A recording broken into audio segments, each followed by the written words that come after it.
Hello বন্ধুরা, আজকে আমি তোমাদের সাথে খুবই গুরুত্বপূর্ণ একটি ব্লগ শেয়ার করতে চলেছি। গুরুত্বপূর্ণ শুধু নয়, খুবই গুরুত্বপূর্ণ, খুবই ইম্পর্টেন্ট। তোমরা সবাই জানো এখন সারা রাজ্য জুড়ে চলছে এসআইয়ের ফর্ম ফিল আপ।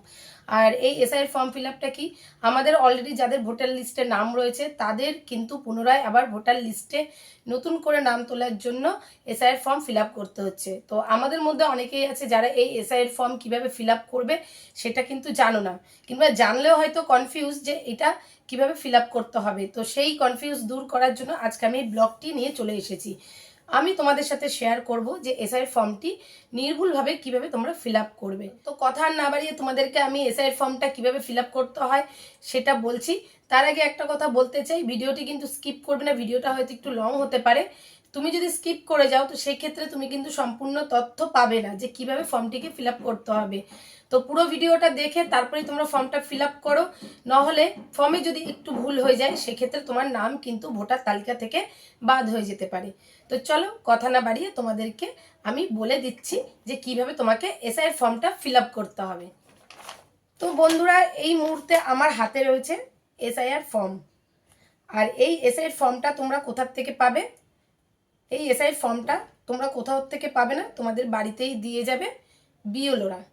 তোমার বাড়িতে যে কজন ভোটার রয়েছে প্রত্যেকের নামেই এই ফর্ম কিন্তু আসবে। দেখে নাও, ফর্মটি কিন্তু ঠিক এরকমই দেখতে হবে। একটা ব্ল্যাক অ্যান্ড হোয়াইট ছবি কিন্তু আগের থেকেই ফর্মের মধ্যে থাকবে। আর এই ফর্মটা কিন্তু দুটো কপি করে তোমাদেরকে দেওয়া হবে। যার নামে আসবে তার নামে কিন্তু দুটো দুটো করেই কপি থাকবে। একটা হচ্ছে ফর্ম ফিল আপের পরে বিএলও যখন নেবে তখন বিএলওর কাছে একটা কপি যাবে, আর একটা কপি কিন্তু তোমাদের কাছে থাকবে। তো চলো, এবার হচ্ছে এই ফর্মটি তোমরা কিভাবে ফিল আপ করবে সেটাই আমি এখন বলছি। যে ফর্মটা তো বলেই দিয়েছি ফর্মটা দেখতে কেমন হবে এবং কোথার থেকে তুমি পাবে ফর্মটি, এবং কিভাবে কি করতে হবে প্রথমেই বলে দিয়েছি। এবার আমি বলে দিচ্ছি যে কিভাবে তোমরা ফর্মটাকে ফিল আপ করবে। তো ফর্মটাকে তিনটে ভাগে ফিল আপ করতে হবে। এক হচ্ছে যাদের 2002 সালে লিস্টে নাম নেই এবং তার ফ্যামিলিরও কারো নাম নেই, তো সেক্ষেত্রে তুমি কিভাবে ফর্মটি ফিল আপ করবে। এবং যার 2002 সালে নিজের নাম রয়েছে, তো সেক্ষেত্রে তুমি কিভাবে ফর্মটি ফিল আপ করবে। এবং যার 2002 সালে নাম নেই কিন্তু তার পরিবারের কারো না কারো রয়েছে, বাবা মা ঠাকুরমা ঠাকুরদা, সেক্ষেত্রে তুমি কিভাবে ফর্মটি ফিল আপ করবে। তো শুরু করছি, তোমরা কিন্তু অবশ্যই মন দিয়ে শুনবে ফর্ম ফিল আপের ব্যাপারটা। তো দেখো, এই যে ফর্ম রয়েছে, ফর্মের এখানে তিনটে ঘর আছে, একটা দুটো তিনটে। তো এইখানে প্রথমে কি রয়েছে, জন্ম তারিখ, আধার নম্বর, মোবাইল নাম্বার, পিতার নাম, মায়ের নাম, মায়ের এপিক নম্বর, স্বামীর নাম, স্বামীর এপিক নম্বর।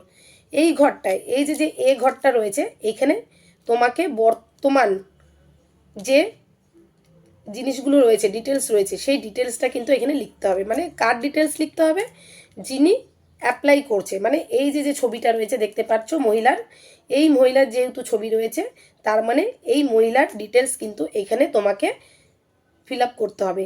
তো এখানে কি রয়েছে, এই মহিলার জন্ম তারিখ কবে সেটা লিখতে হবে। তার আধার নম্বর, তুমি চাইলে আধার নম্বর দিতেও পারো, নাও দিতে পারো, ঐচ্ছিক, মানে হচ্ছে তোমার ইচ্ছা খুশি, তুমি দিলেও দিতে পারো, নাও দিতে পারো। এইবারে রয়েছে মোবাইল নাম্বার। মোবাইল নাম্বার তোমাকে দিতে হবে কোনটা, এনার মোবাইল নাম্বার তুমি দিতে পারো। অনেক সময় এমন হয় যে বয়স্ক লোক থাকে, মোবাইল ইউজ করে না, তাহলে সেক্ষেত্রে তার পরিবারে যে কোনো একজনের নাম্বার দিয়ে দেবে, কিন্তু চালু নম্বর হতে হবে। তারপরে রয়েছে পিতার নাম। পিতার নাম এনার পিতা, কিন্তু এনার যিনি পিতা রয়েছে সেই পিতার নাম এইখানে ফিল আপ করতে হবে।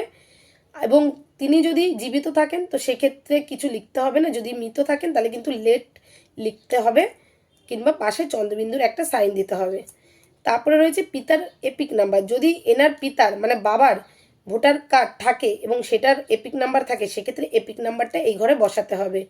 তো এপিক নাম্বার যদি না থাকে সেক্ষেত্রে দিতে হবে না। তারপরে রয়েছে মায়ের নাম। এনার মা মানে এনার মায়ের নাম বসাতে হবে এখানে, এবং এনার মায়ের যদি ভোটের এপিক নাম্বার থাকে সেক্ষেত্রে এপিক নাম্বার দিতে হবে, আর যদি না থাকে দিতে হবে না। তারপরে রয়েছে স্বামী স্ত্রীর নাম, মানে ইনি যেহেতু মহিলা তাহলে এনার স্বামীর নাম দিতে হবে, যদি স্বামী থাকে তাহলে দেবে, আর যদি না থাকে তাহলে দিতে হবে না। আর যদি কেউ মেনশন করো তাহলে সেক্ষেত্রে কিন্তু ডেথ সার্টিফিকেট দিতে হবে। এটা গেল ফার্স্ট ফিল আপ, মানে এনার। এবারে বলছি এই বি ঘরটা কখন ফিল আপ করবে, মানে এই যে যে বি ঘরটা রয়েছে, এই বি ঘরটা তোমরা কখন ফিল আপ করবে। সাপোজ ধরো এনার ডিটেলস এখানে দিলাম, এবারে এনার নিজেরই রয়েছে 2002 সালের ভোটার লিস্টের নাম, তো সেক্ষেত্রে এখানে কিন্তু এনারই ডিটেলসটা এখানে দিতে হবে। যেহেতু এনার নিজেরই রয়েছে 2002-এর ভোটার লিস্টে নাম, তাই এখানে এনার নাম, এই যে নির্বাচকের নাম, এনার নামই এখানে হবে নির্বাচকের নাম। এপিক নং যদি থাকে, এপিক নং মানে হচ্ছে এনার 2002 সালে ভোটার কার্ডে যে এপিক নাম্বারটা আছে সেই এপিক নাম্বারটাই কিন্তু এখানে দিতে হবে। যদি থাকে তো দেবে, আর যদি না থাকে দেওয়ার দরকার নেই।